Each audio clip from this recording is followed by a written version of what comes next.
Guilherme Miller, o grande pregador sobre a volta de Jesus em meados do século XIX, adotou um método de estudo da Bíblia de maior relevância. Ele estudava todos os versos que tinham determinado assunto, o assunto que ele vinha estudando. Ele abriu o caminho para o movimento remanescente dos últimos dias. Abriu o caminho para a formação da Igreja Adventista do Sétimo Dia. Como é que nós devemos abordar as profecias bíblicas? Como é que nós devemos abordar o texto bíblico? Veja o que a própria Bíblia diz. Mateus 5,18, na nova tradução da linguagem de hoje. Eu afirmo a vocês que isto é verdade. Enquanto o céu e a terra durarem, nada será tirado da lei, nem a menor letra, nem qualquer acento. E assim será até o fim de todas as coisas.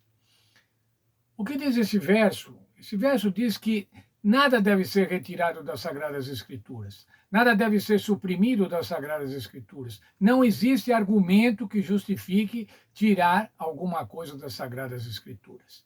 E vale o mesmo também. Não existe nenhum argumento que justifique acrescentar alguma coisa às Sagradas Escrituras. Porém, nós devemos estudar a Bíblia na sua integralidade, não omitir ou acrescentar. Não podemos estudar a Bíblia somente um pedacinho e, a partir desse pedacinho, obter verdades teológicas. Segundo Timóteo 3, 15 a 17, as Sagradas Letras são a sabedoria para a salvação, pela fé em Cristo. Ainda diz assim, toda a Escritura é inspirada por Deus, é útil para o ensino, repreensão, correção e educação na justiça. Toda a Escritura é inspirada por Deus. Não somente uma parte da Escritura, não somente aquilo que nos convém, mas toda a Escritura.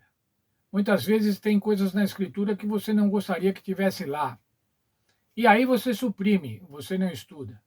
E algumas que te fazem bem, essas você dá ênfase, essa você estuda. A educação para a justiça, habilitação para toda a boa obra. É esse o objetivo das Sagradas Escrituras, nos habilitar para toda a boa obra. Veja ainda Lucas 24, 27. Jesus ensinava a seu respeito, utilizando as Escrituras. As Escrituras na época de Jesus eram o Velho Testamento. E Jesus utilizava o Velho Testamento para justificar as profecias que falavam sobre ele, para justificar que ele era o Cristo da profecia. Estudar a Bíblia é como montar um quebra-cabeças. Quando você vai montar um quebra-cabeça, pense em um quebra-cabeça de 1000 peças. São muito bonitos, mas quando você monta um pouco, quando você monta 20 peças, ou quando você monta 30 peças, 50, você ainda não tem ideia do que é a imagem completa. E para ter a imagem completa, você precisa colocar todas as peças no seu devido lugar. A verdade bíblica é dessa mesma forma.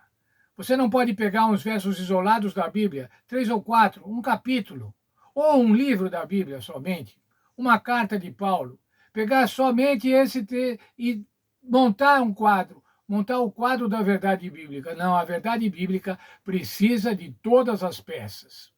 A verdade bíblica precisa de todos os livros, de todas as cartas, de todas as poesias, de todos os capítulos. E aí, então, utilizando toda a Bíblia, a integralidade da Bíblia, você pode montar a verdade bíblica.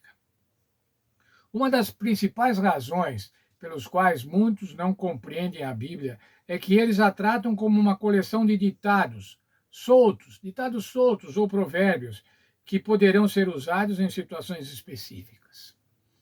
Algumas pessoas podem recorrer a guias que mostram onde encontrar versículos bíblicos que orientam e auxiliam, ou que contêm passagens sobre vários temas, e achar que isso é tudo o que a Bíblia ensina sobre determinado assunto.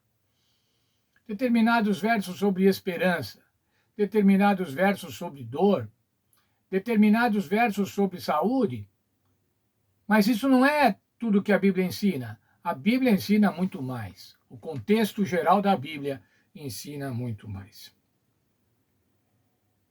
Ao estudar a Bíblia, ao estudar o texto bíblico, o que é que devemos, como devemos nos preocupar? Ler com atenção e disposição de aprender. Ler com atenção e tempo. Sabe, irmãos, muitas vezes você acha, ou eu acho, que para estudar a Bíblia basta ler simplesmente. Qualquer outra disciplina, se você quiser estudar, você tem que dedicar tempo. Já pensou em estudar matemática? Estudar física, química? Você tem que dispor tempo. Você tem que despender tempo estudando. Assim é com a Bíblia. Nós devemos despender tempo para estudá-la. Mais ainda, ler com apreciação estética. Sim, apreciação estética, o formato, a poesia, a redação, como é que foi essa redação? Qual foi a composição poética que foi utilizada? Nós podemos fazer isso, irmãos, utilizando auxiliares que podem nos mostrar esta apreciação estética. Ler dentro de um contexto histórico. Olha, aquela passagem bíblica foi escrita quando? O que estava acontecendo com o povo de Deus naquela época? O que estava acontecendo com a igreja primitiva naquela época? Dessa forma, então, você vai ter um entendimento mais completo e mais real, mais concreto do texto bíblico. E ler intertextualmente. O que é ler intertextualmente? É ler dentro do contexto bíblico. Esses são os aspectos técnicos para estudar o texto bíblico. Mas há outros aspectos, os aspectos espirituais. Quais são esses aspectos espirituais? Nós vamos voltar a estudar esses aspectos espirituais. Ler espiritualmente. Entender que a mensagem bíblica não é simplesmente uma mensagem mecânica, um comunicado, mas é uma mensagem espiritual.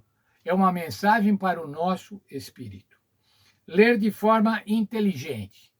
Isso quer dizer, pensando realmente no que estamos lendo, entendendo aquilo que estamos lendo. Ler coletivamente. É muito bom, irmãos, grupos de estudo da Bíblia.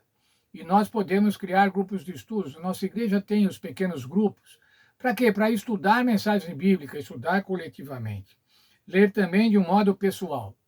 O que é ler de um modo pessoal? É saber assim, o que essa passagem bíblica está significando para mim.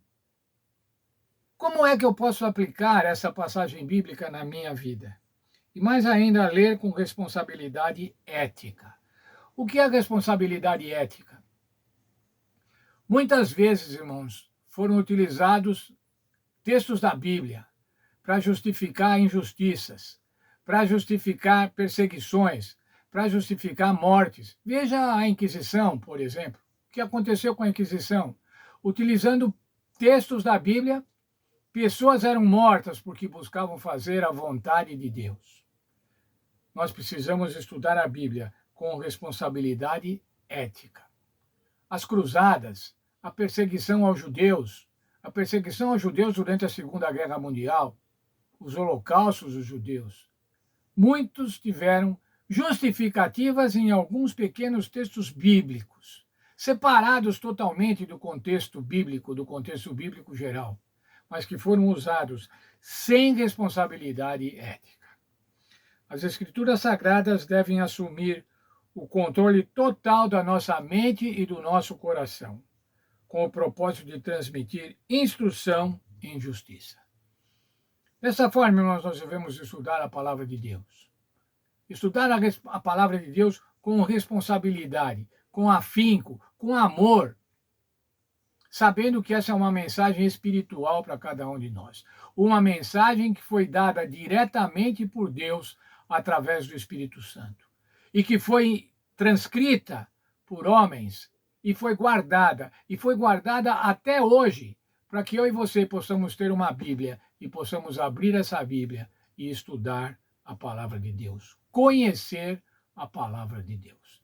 Que Deus nos dê senso de gratidão por uma coisa tão maravilhosa que é essa, preservar a palavra de Deus para que eu e você possamos conhecê-la.